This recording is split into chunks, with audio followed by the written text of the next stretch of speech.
नमस्कार दोस्तों। भारतीय पुराणों की कहानियाँ सिर्फ कथाएं नहीं बल्कि जीवन की गहरी शिक्षाएं भी हैं। आज हम बात करेंगे समुद्र मंथन की, जो हमें धैर्य, सहयोग और संतुलन की अद्भुत सीख देता है। कहते हैं एक बार देवताओं और असुरों ने मिलकर क्षीर सागर का मंथन करने का निश्चय किया। उद्देश्य था अमृत प्राप्त करना। देवताओं को अमृत चाहिए था और असुरों को शक्ति।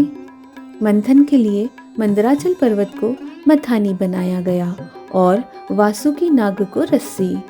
विष्णु भगवान ने कच्छप अवतार धारण कर पर्वत को अपनी पीठ पर धारण किया। देवता एक और खड़े हुए और असुर दूसरी ओर। शुरू हुआ समुद्र मंथन भयंकर हलचल के साथ। सबसे पहले निकला हलाहल विष, जो इतना घातक था कि पूरी सृष्टि जल सकती थी। तभी भगवान शिव ने उस विष को अपने कंठ में धारण किया। माँ पार्वती ने उनके गले को थाम लिया और शिव बने नीलकंठ। इसके बाद अनेक रत्न और देवियां प्रकट हुई। कामधेनु, ऐरावत हाथी, अप्सराएं, लक्ष्मी देवी और अंत में अमृत कलश। जैसे ही अमृत निकला, देवताओं और असुरों के बीच युद्ध छिड़ गया। हर कोई अमृतत्व चाहता था। तभी विष्णु भगवान ने मोहिनी रूप का धारण किया। उनकी अद्भुत मोहिनी शक्ति से असुर मोहित हो गए। मोहिनी ने अमृत केवल देवताओं को पिला दिया।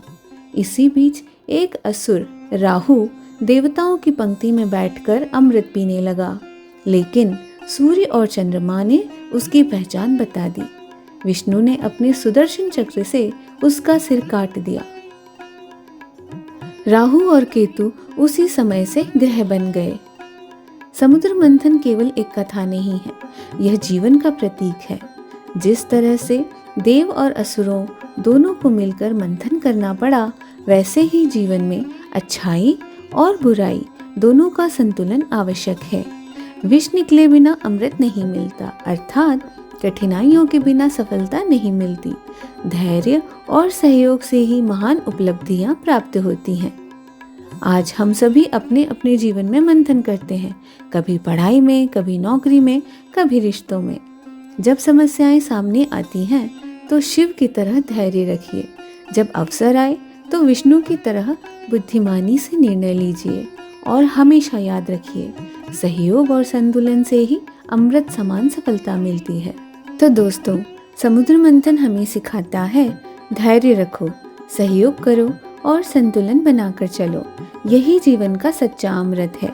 अगर आपको यह पौराणिक कथा पसंद आई हो तो इस वीडियो को लाइक, शेयर और सब्सक्राइब करना ना भूलें। मिलते हैं अगली रोचक कथा में।